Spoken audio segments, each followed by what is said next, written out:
నమస్కారం. కార్తీక పురాణం 2వ అధ్యాయాన్ని ఈరోజు మీకు వినిపించబోతున్నాను. బ్రహ్మర్షి అయిన శ్రీ వశిష్ఠ మహర్షి రాజర్షి అయిన జనకునికి కార్తీక మాస విశిష్టత గురించి చెప్పసాగాడు. రాజా, ఈ కార్తీక మాసంలో స్నాన దాన జపాల్లో దేనినైనా కొద్దిపాటిగా ఆచరించినా కూడా అది అక్షయమైన ఫలితాన్నిస్తుంది.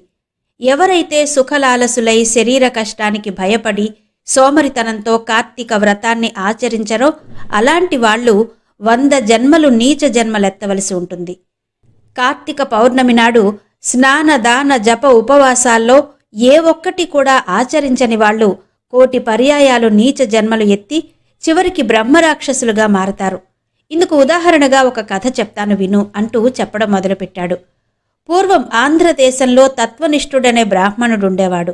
సకల శాస్త్ర పారంగతుడు, అసత్యాన్ని చెప్పనివాడు, భూతదయ కలిగినవాడు, దయాళువు, తీర్థాటన ప్రియుడు అయిన ఆ విప్రుడు ఒకసారి తీర్థయాత్ర చేస్తూ దారిలో గోదావరి తీరాన ఉన్న ఒక ఎత్తైన మర్రి చెట్టు మీద కారు నలుపు శరీర ఛాయతో, ఎండిన డొక్కలు, ఎర్రటి కళ్ళు, పెరిగిన గడ్డాలతో, విరబోసుకున్న జుట్టుతో, వికృతమైనటువంటి ముఖాలతో, కత్తులు కపాలాలు ధరించి భయంకరంగా ఉన్న ఒక 3 బ్రహ్మరాక్షసుల్ని చూశాడు. ఆ రాక్షసులకి భయపడి మర్రి చెట్టు చుట్టుపక్కల కొన్ని మైళ్ల దూరంలో ఎక్కడా ప్రాణి సంచారం అనేది ఉండేది కాదు. అటువంటి భయంకర స్వరూపులైన ఆ రాక్షసుల్ని అల్లంత దూరం నుండే చూసినటువంటి తత్వనిష్ఠుడు అదిరిపడ్డాడు. దాంతోపాటే ఆ రాక్షసులు కూడా తనను చూడడంతో మరింత భయపడి ఆ శ్రీహరిని స్మరిస్తూ అక్కడి నుంచి పారిపోసాగాడు. అయితే అతన్ని పట్టుకుని చంపాలన్న ఆలోచనతో ఆ రాక్షసులు అతన్ని వనకే పరిగెత్తడం మొదలుపెట్టారు. రాక్షసులు అతనికి దగ్గరవగానే అతడి తేజస్సు అలాగే అతడి హరినామస్మరణ వల్ల వెంటనే వారికి జ్ఞానోదయమైంది. వెంటనే బ్రాహ్మణునికి ఎదురుగా వెళ్ళి దండ ప్రమాణం చేసి అతనికి తాము ఎలాంటి కీడు తలపెట్టమని చెప్పి, నీ దర్శనంతో మా పాపాలు సమసిపోయాయి అని నమస్కరించారు. దాంతో కాస్త స్థిమితపడిన ఆ బ్రాహ్మణుడు, మీరెవరు? చేయరాని ఏం పనులు చేసి ఇలా అయ్యారు? మీ మాటలు వింటే బుద్ధిమంతుల్లా ఉన్నారు. మరి ఈ వికృత రూపాలేంటి? నాకు వివరంగా చెప్పండి. మీ భయాలు బాధలు తొలగిపోయే దారేదైనా చెప్తాను అన్నాడు విప్రుడు. అతడి మాటలకు ఆ రాక్షసుల్లో ఒకడు తన కథను చెప్పడం మొదలుపెట్టాడు. ఓ విప్రోత్తమా, నేను ద్రావిడుని. ద్రవిడ దేశంలోని మంధర అనే గ్రామాధికారిని. అవడానికి బ్రాహ్మణుణ్ణే అయినా కూడా సరైన గుణం లేకుండా అందరినీ వంచిస్తూ అనేక మంది విప్రుల ధనాన్ని హరించి బంధువులకు గాని బ్రాహ్మణులకు గాని ఎవ్వరికీ ఏనాడు పట్టడన్నం కూడా పెట్టకుండా నయవంచన చేస్తూ బతకడం వలన నాతో సహా 7 తరాల వాళ్లు అధోగతి పాలయ్యారు. మరణించిన తర్వాత దుస్సహమైనటువంటి అనేక నరకయాతనలు అనుభవించి చివరికి ఇదిగో ఇలా బ్రహ్మరాక్షసుణ్ణయ్యాను. దయచేసి నాకు ముక్తి లభించేలా చెయ్యి అన్నాడు. ఇక 2వ రాక్షసుడు కూడా తన కథ చెప్పడం మొదలుపెట్టాడు. ఓ బ్రాహ్మణుడా, నేను ఆంధ్రుడిని. నిత్యం తల్లిదండ్రులతో కలహిస్తూ వారిని దూషిస్తూ ఉండేవాడిని. నా భార్య పిల్లలతో మృష్టాన్నాన్ని తింటూ తల్లిదండ్రులకు మాత్రం చద్ది అన్నం పెట్టేవాడిని.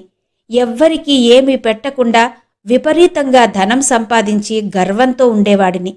చనిపోయిన తర్వాత నరకం చేరి ఘోరమైన బాధలు అనుభవించి చివరికి ఇదిగో ఇలా మారాను. నాకు కూడా ముక్తి కలిగే మార్గం బోధించు అన్నాడు. ఇక వెంటనే 3వ రాక్షసుడు కూడా ముందుకొచ్చి తన కథను చెప్పడం మొదలుపెట్టాడు.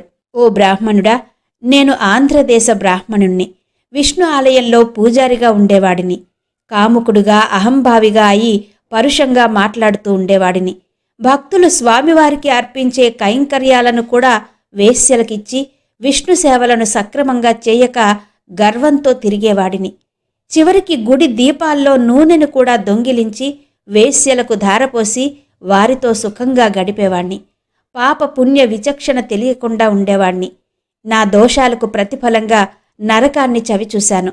అనంతరం ఈ భూమి మీద నానావిధ హీన జన్మలు ఎత్తి చివరికి బ్రహ్మరాక్షసుణ్ణయ్యాను. నన్ను మన్నించి నా పాపాలు పోగొట్టి నాకు మోక్షాన్ని కలిగించు అని ప్రార్థించాడు. తమ పాపకర్మలకు పశ్చాత్తాపం చెందుతున్న ఆ రాక్షసుల్ని చూసి ఆ విప్రుడు, భయపడకండి, నాతో కలిసి కార్తీక స్నానానికి రండి. మీ సమస్త దోషాలు నశించిపోతాయి అని చెప్పి వారిని తన వెంట తీసుకెళ్లాడు. అందరూ కలిసి కావేరీ నది చేరారు. అక్కడ తత్వనిష్ఠుడు బ్రహ్మరాక్షసుల కోసం సంకల్పం చేసి తాను స్నానం చేసి ఆ తరువాత రాక్షసుల చేత కూడా స్నానం చేయించాడు. ఆ తర్వాత తన కార్తీక స్నాన ఫలాన్ని బ్రహ్మరాక్షసులకు ధారపోయగా వారు దోషాలు పోయి దివ్య రూపులుగా మారి వైకుంఠానికి చేరుకున్నారు. కాబట్టి ఓ జనకరాజా, కార్తీక మాస సూర్యోదయ వేళ కావేరీ నదిలో స్నానమాచరించి విష్ణువును పూజించిన వారికి నిస్సందేహంగా 10,000 యజ్ఞాలు చేసిన ఫలితం కలుగుతుంది. అందువల్ల కార్తీకంలో కావేరి స్నానం తప్పకుండా చెయ్యాలి. ఒకవేళ కావేరిలో వీలు కాకపోతే గోదావరిలో, అక్కడ కూడా వీలు కాకపోతే మరెక్కడైనా సరే, చివరికి ఇంట్లోనైనా సరే ప్రాతఃకాల స్నానం మాత్రం చెయ్యాలి. అలా ఎవరైతే కార్తీక దామోదర ప్రీతిగా ప్రాతఃకాల స్నానం చెయ్యరో వాళ్ళు 10 జన్మలు నీచ జన్మలెత్తుతారు. కాబట్టి ఎటువంటి సందేహం లేకుండా స్త్రీలు గాని పురుషులు గాని పిల్లలు కాని కార్తీక మాసంలో తప్పకుండా ప్రాతఃస్నానం చెయ్యాలి అని చెప్పాడు వశిష్ఠుడు. అప్పుడు జనకుడు, హే బ్రహ్మర్షి, నువ్వు ఇంతవరకు కార్తీక మహత్యాన్ని చెప్పావు. అయితే ఏ సంకల్పంతో ఈ వ్రతం ఆచరించాలి, ఏ ఏ దానాలు చెయ్యాలో కూడా మాకు తెలియచెయ్యి అని అడిగాడు. అప్పుడు వశిష్ఠుడు, అన్ని పాపాలను హరించేది అయిన ఈ కార్తీక వ్రతానికి ఫలానా సంకల్పం అనేది లేదు. కార్తీక వ్రతం ఆచరించడం వల్ల సర్వ పాపాలు నశిస్తాయి. కార్తీక మాస సాయంకాలం శివాలయంలో దీపారాధన చేయడం వలన అనంతమైన ఫలితం లభిస్తుంది.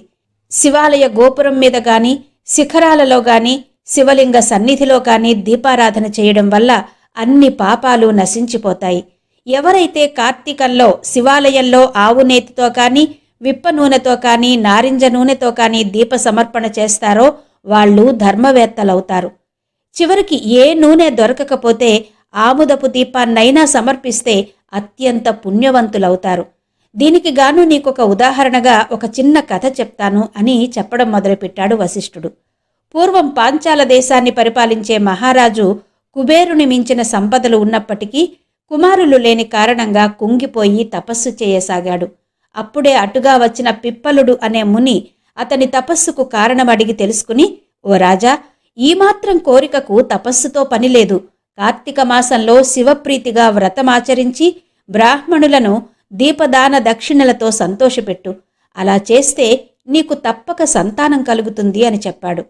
ఋషి మాటను శిరోధార్యంగా భావించి ఆ రాజు తన పట్టణం చేరి కార్తీక వ్రతం ఆచరించి శివప్రీతికై బ్రాహ్మణులకు దీపదానాలు చేశాడు.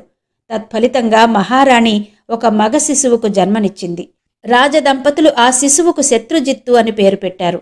శత్రుజిత్తు దినదిన ప్రవర్ధమానంగా పెరిగి యువకుడై వీరుడై వేశ్యాంగనా లోలుడై యుక్తాయుక్త విచక్షణ లేక విచ్చలవిడిగా ప్రవర్తించసాగాడు. హితవు చెప్పేవారిని చంపుతానని బెదిరిస్తూ పరమహీనంగా జీవిస్తున్నాడు. ఇలా ఉండగా ఒక మహా సౌందర్య రాశి అయిన విప్రుని భార్యను చూసి మోహితుడయ్యాడు. ఆమె కూడా ఈ యువరాజు పట్ల మోజుపడింది. భర్త నిద్రించగానే ఆమె రాజు రమ్మన్న సంకేత స్థలానికొచ్చేది. ఇద్దరూ ఆనందించేవారు. ఒకరోజు భర్తకు విషయం తెలిసిపోయింది. కాని ఆ విప్రుడు పైకి ఏమీ తెలియనట్టే ఉండిపోయాడు. ఇద్దరూ కలిసుండగా చూసి చంపాలి అనుకుని కత్తి చేతపట్టి తిరుగుతున్నాడు. వారికి ఈ సంగతి తెలియదు. ఒక కార్తీక పౌర్ణమి నాడు, ఆ రోజు సోమవారం కూడా కలిసి వచ్చింది. ఆ రోజు ఆ కాముకులిద్దరూ తమ కలయికకు ఒక పాడుపడ్డ శివాలయాన్ని సంకేత స్థలంగా ఎంచుకున్నారు. అపరాత్రి వేళ ఇద్దరూ అక్కడ కలుసుకున్నారు. ఆలయంలో చీకటిని పోగొట్టడానికి ఆ విప్ర స్త్రీ తన చీర కొంగును చింపి ఒత్తిని చేసింది. రాజు ఆముదం తెచ్చి అక్కడున్న ఖాళీ ప్రమిదలో పోశాడు. మొత్తానికి ఇద్దరూ కలిసి దీపం వెలిగించారు. ఇక ఇద్దరూ ఏకమయ్యారు. విప్రుడు అక్కడికొచ్చి వారిద్దరినీ చంపేసి తాను కూడా కత్తితో పొడుచుకుని చనిపోయాడు. అటు యమదూతలు ఇటు శివదూతలు కూడా వచ్చారక్కడికి. శివదూతలు విప్రస్త్రీని రాజును కైలాసానికి తీసుకువెళ్లారు. యమదూతలు విప్రుని నరకానికి తీసుకువెళుతూ ఉంటే అతను ఆక్రందన చేస్తూ, పాపం చేసిన వారికి కైలాసం, నాకేమో నరకమా అన్నాడు. అందుకు యమదూతలు, వీరెంత పాపాత్ములైనా ఈరోజు కార్తీక పౌర్ణమి, పైగా సోమవారం కూడా, ఏ కారణం అయితేనేమి దీపం వెలిగించారు, అందులోనూ ఆలయంలో వెలిగించారు. కాబట్టి ఇద్దరూ పుణ్యాత్ములయ్యారు. అలాంటి వారిని చంపి నువ్వు మాత్రం పాపాత్ముడువయ్యావు. అందుకే వారికి కైలాసం, నీకు నరకం అని చెప్పారు యమదూతలు. బ్రాహ్మణుడికి ఆ దూతలకు జరిగిన సంభాషణ విన్న శత్రుజిత్తు తాను కలగచేసుకుని, అయ్యా, దోషం చేసింది మేము, మాకు కైవల్యమిచ్చి ఈ పుణ్యదినాన మమ్మల్ని చంపి మాకు స్వర్గప్రాప్తి కలగచేస్తున్న అతడిని మాత్రం నరకానికి పంపడం భావ్యం కాదు. కార్తీక మాసం గొప్పదైతే, సోమవారం ఇంకా పుణ్యమైందైతే, దీపారాధన అంతకంటే పుణ్యప్రదమైందైతే మాతో పాటే కలిసి మరణించిన ఆ బ్రాహ్మణునికి కూడా కైలాసమివ్వక తప్పదు అని వాదించాడు. ఫలితంగా శత్రుజిత్తు తాను తన ప్రేయసి చేసిన ఒత్తులు ఆముదం పుణ్యం తాము ఉంచుకుని దీపం వెలిగించిన పుణ్యాన్ని విప్రునికి ధారపోయ్యగా అతన్ని కూడా దూతలు కైలాసానికి తీసుకెళ్లారు. కాబట్టి ఓ జనక మహారాజా, కార్తీక మాసంలో తప్పనిసరిగా శివాలయంలో కానీ విష్ణు ఆలయంలో కానీ దీపారాధన చేసి తీరాలి. నెల పొడుగునా చేసిన వాళ్లు జ్ఞానులై తద్వారా మోక్షాన్ని పొందగలుగుతారు. అందున శివాలయంలో చేసిన దీపారాధన నిరంతర మోక్షప్రదాయిని. అందువలన కార్తీక మాసం నెల పొడుగునా నువ్వు శివాలయంలో దీపారాధన చెయ్యి అని చెప్పాడు వశిష్ఠుడు జనక మహారాజుతో. ఇంతటితో కార్తీక పురాణం 2వ అధ్యాయం సమాప్తమైంది.